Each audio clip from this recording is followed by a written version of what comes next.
And now, allow me to introduce to you Mr. Professor Charalampos Patrikakis, who is a professor at the Department of Electrical and Electronics Engineer of UNIWA, Design Implementation of Interconnected Electronic Systems and Services. And he has been also an adjunct lecturer at National Technical University of Athens and the Athens University, while he worked for 20 years as a researcher at various laboratories here. He's currently director of Cohen CERT Lab, researches on artificial intelligence, cloud computing, networking, web and Internet of Things, and blockchain technologies. So, Professor Patrikakis, the floor is yours. Thank you very much. Thank you for your invitation. Am I coming through okay? Yes, absolutely okay. Perfect. And I trust that you can also see my screen. Yes, thank you. Very good. Okay, thank you.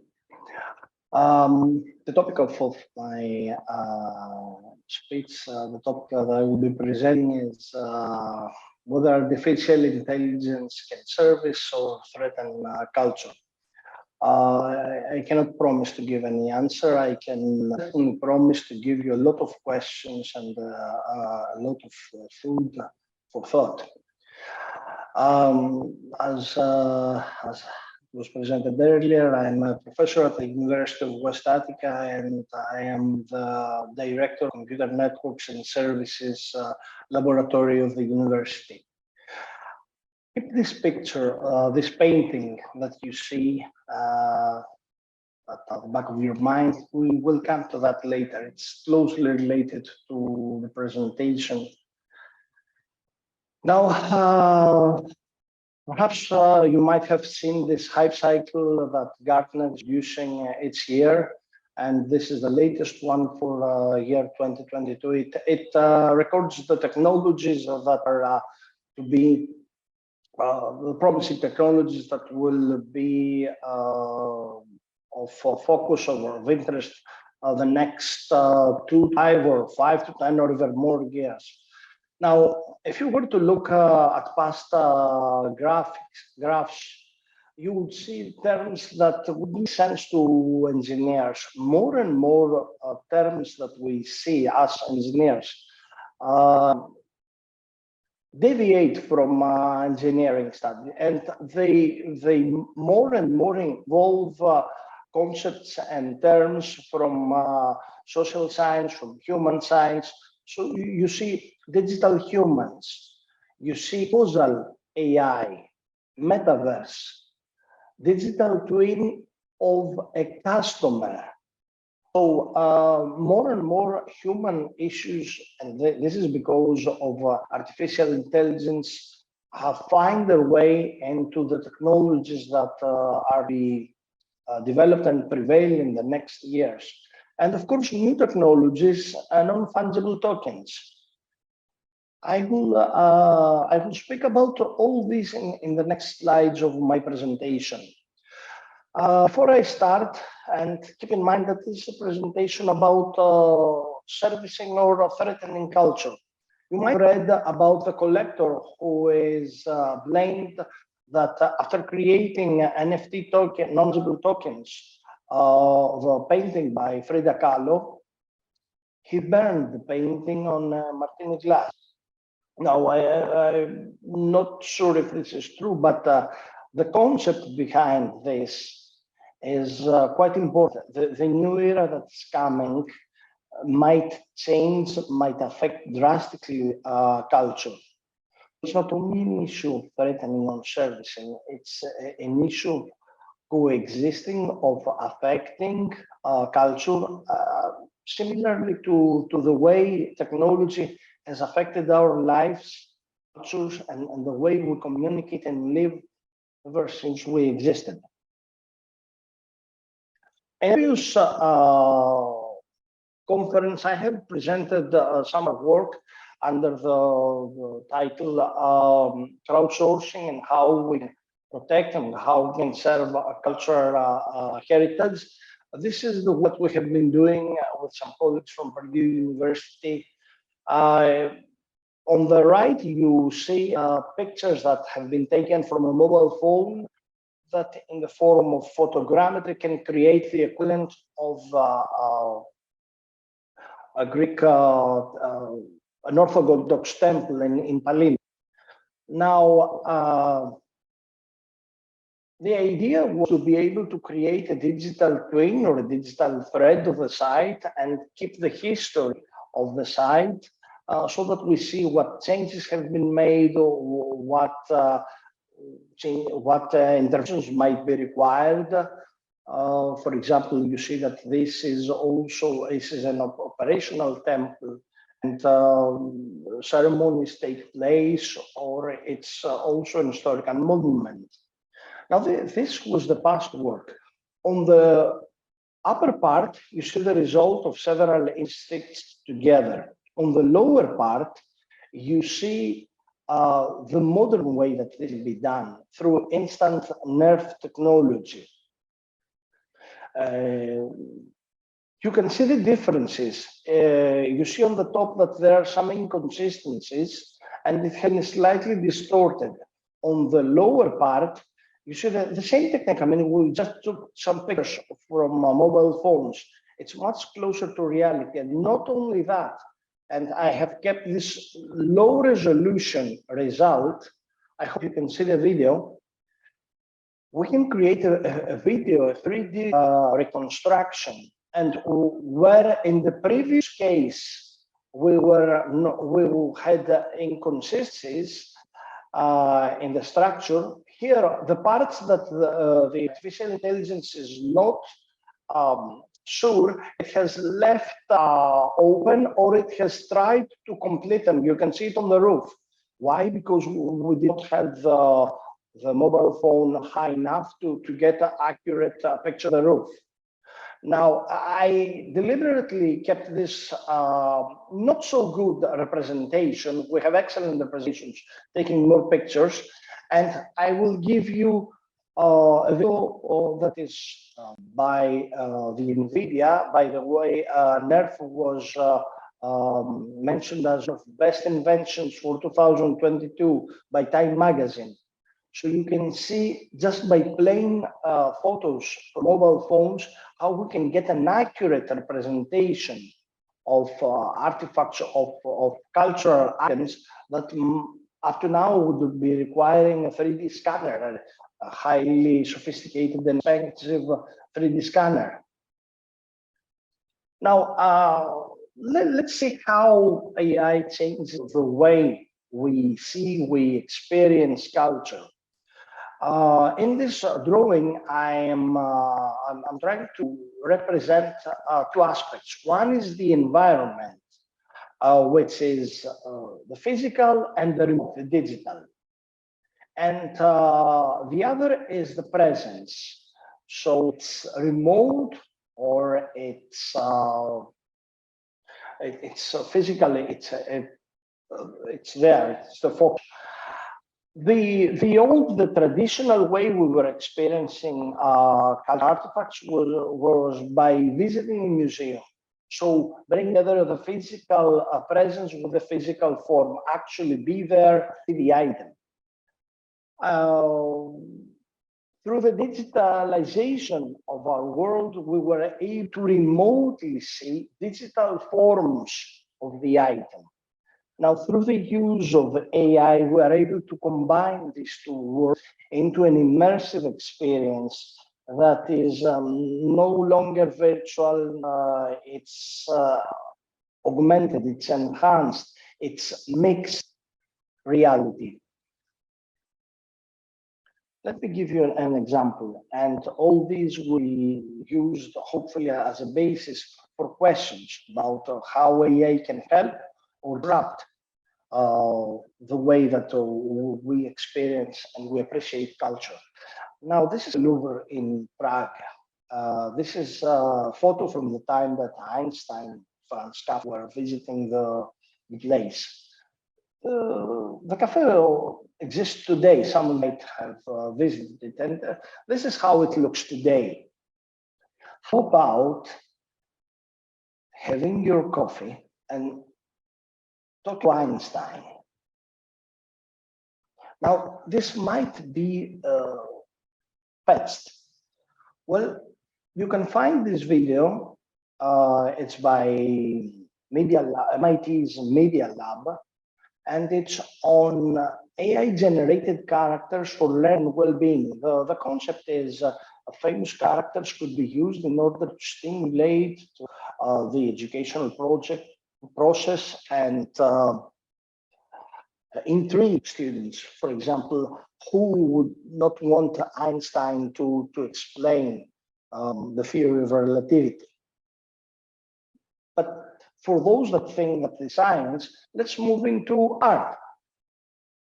How about having Van Gogh speaking about his work, or Mona Lisa on how she was painted? All these are again from the same paper, and you can see it below, from the same media lab of MIT. So you see that a new concept is created here, and I will just quote the topic of the conference: man and his creations foresighting the future. So we're no longer talking about the creations, we're talking about who has created this, who is driving the future, the artists, the intellectuals, the geniuses. We have the potential, we have the capability. This is a 3D model of Einstein. It took me just a few seconds to place the model on my office using an app on iPhone. Now, I know it does not look realistic, but well, we are there. In a spin-off company of the university, December, a new project starts, and iGoody, a company from Italy, participating. iGoody is taking your measurements, your body measurements. They can create realistic models for metaverse. And the idea of the project is to be able to work. One of the use cases is show you how you perform rehabilitation exercise. Now, how can we take a measure of famous people? Well, in Madame Tussauds Sydney, there is a model of Einstein. So we can create, we are there, we can create a realistic model of Einstein, can make him talk. You saw it earlier, but we can do more. I don't know how many of you have read the news or have seen this. Marina Smith, during her, who died during her burial, was able to speak to the people who attended the funeral and answer their questions. In fact, it was sort of publicity stunt, but pre-recorded video of the deceased was used in order to answer in real-time questions.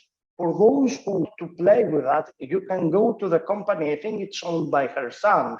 The company is named Storyfile, and you can ask William Shatner stories. The answers have been recorded I think 1 year earlier. Try to ask him about Dr. Spock. He will be answering about the actual actor that has impersonated Dr. Spock. Well, of course, it's not entirely free conversation, but NLP and BERT models can support a free conversation. So you see, when we bring all this together, cultural figures of our past can come to life. What this means, many things. This is a recent proposal we submitted with universities from Europe and also companies on trying to to reproduce skills, behavior, traits of famous people. Skills, for example, well, let's talk about the late thing. Traits, how he walked, how he talked, the particularities he had. Well, we learn from videos. Behavior. Now, we don't know how he danced, but we know how people dance a waltz. So we can assume. So we can reproduce. I know it sounds funny and it is frightening because now we have to start, we can reproduce behaviors, and we take into account that, well, not all people are saints. In fact, none of us is saints. We all have faults. Should we reproduce faults, our problematic behaviors? I will not go into this discussion. It's a highly philosophical discussion, but it is in front of us. And as for skills, well, it's already here. I give you three most famous platforms that can reproduce paintings. Well, you just have to describe what you need, and they can reproduce paintings DALL-E style. One of them is called DALL-E 2. So for most of the people, if they saw this painting, they would say, okay, DALL-E has painted them. More and more art critics are going to be confused. I know this might sound heretic, but well, it's very recent that the work of Jason Allen, who I'm not sure has ever lifted a painting set to paint anything in his life, won the first place in a fine arts competition in Colorado. The issue here is that AI created that, AI tools, and all he had to do is just describe what he wanted the AI tools to do. So there's a big discussion behind that. AI now has crossed the limits, the cultural limits. What we humans thought was strictly our own is now invading AI. And things is getting even worse. How about a chair, avocado style? If you were to go in an exhibition and you would see the result of an artist, of a decorator that has created a chair, avocado style, well, you just have to say it. Create an arm in the shape of an avocado. You see, the example is the top left, but there are also examples. All these are created by AI.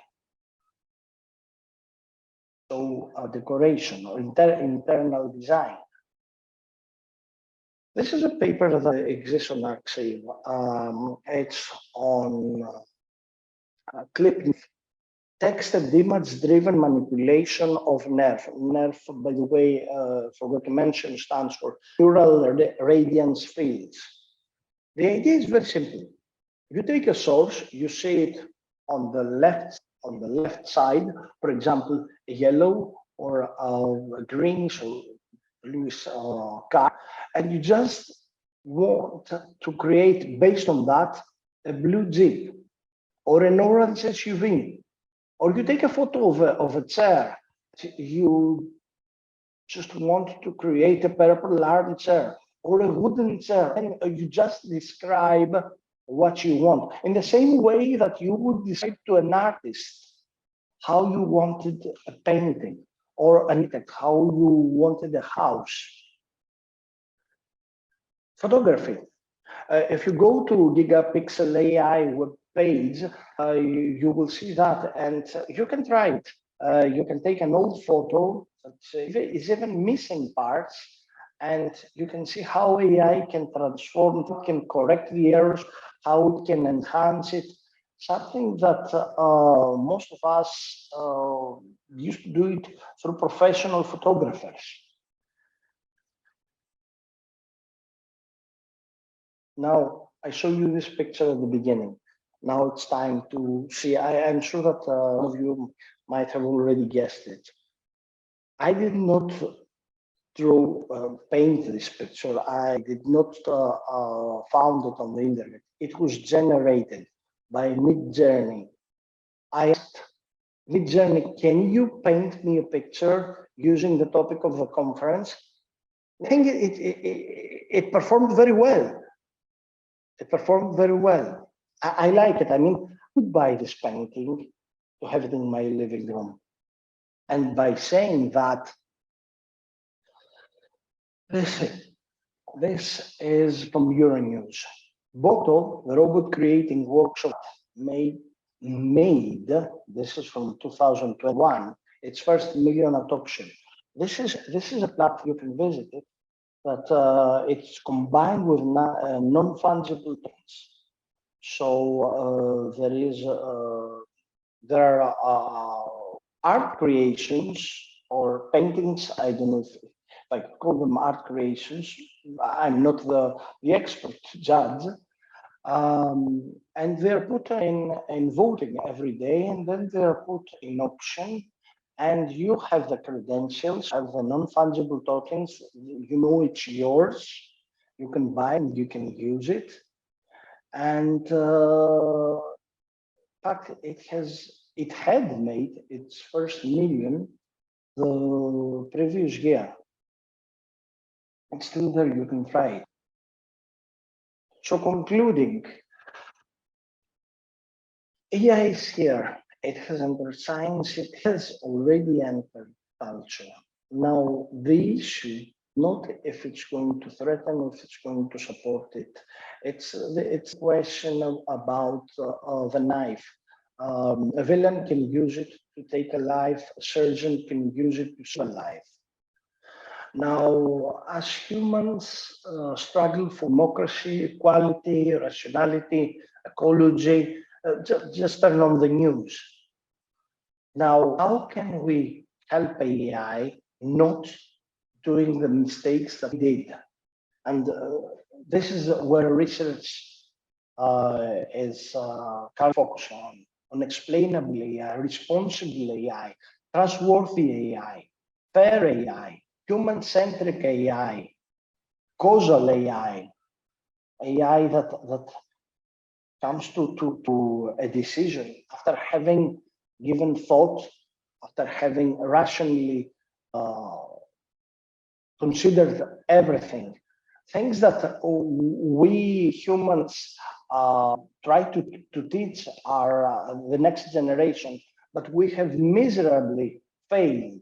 I mean, see the war at war in several in a part of Europe. See the issues with ecology. AI, hopefully, if guided properly, because we are guiding AI.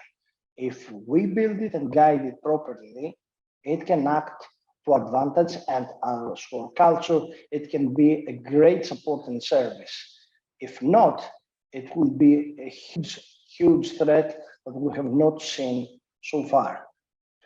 So that concludes my presentation. Thank you very much for your attention. We thank you very much, Mr. Patrikakis. I don't know if there are any questions right now. I cannot see anything on the chat right now, but I'm sure that we will put questions. I see Mr. Kosteletos.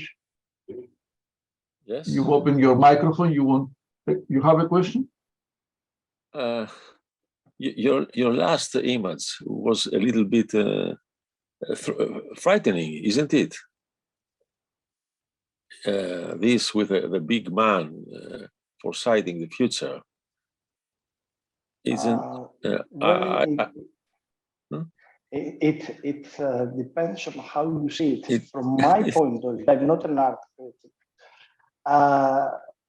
Our world is frightening. The way we have created, it's frightening. So, and I saw a glimpse of optimism in that. Uh-huh. The thing is, if you try this platform, you can manipulate it the way you want. I mean, you can say you can use a realistic style, or you may use a bit of optimism or pessimism.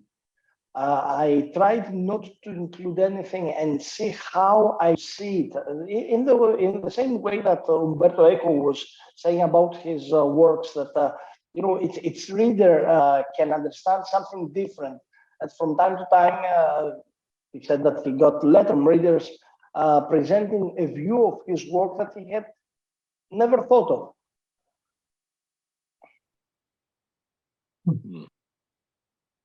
Interesting, Mr. Kosteletos, right? And Yes. I found the last one more frightening a bit, Mr. You mean, Patrikakis, yes. without too, the all these- faces, the robots. Yes. Yeah, all that these one. all these people at the last one, all these people mourning around a dead body, so to speak, Without the faces. without the The face. issue is that this bot is creating out unguided, and people vote. Now, what I don't know is if the people's votes are taken into consideration for future work, because if they are, this is even more alarming, and it's not AI the problem, it is us. It is the people who vote. They like this.